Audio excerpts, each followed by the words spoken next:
Kondisi pedestrian kawasan Jalan Metro Tanjung Bunga terekam menggunakan kamera drone Tribun Timur, Makassar, Minggu, tanggal 19 September tahun 2021.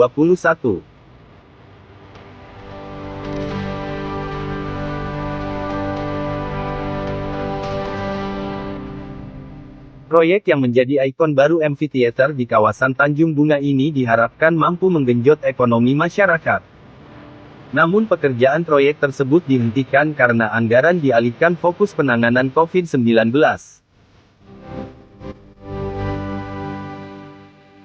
Wali Kota Makassar, Dani Pomanto menilai proyek ratusan miliar itu memiliki banyak persoalan.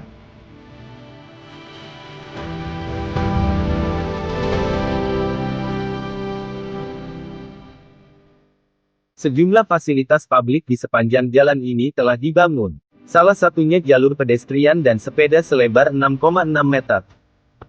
Tersedia juga jalur hijau selebar 2 meter serta amphitheater yang bisa jadi daya tarik baru di Makassar yang akan memberikan dampak positif terhadap peningkatan ekonomi masyarakat.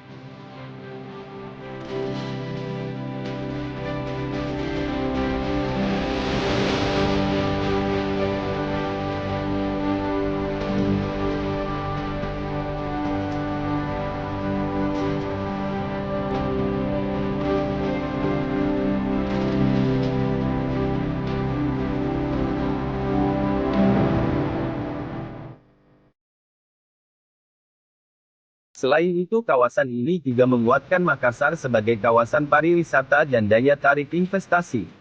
Namun hingga video ini diambil, kawasan ini belum juga digunakan.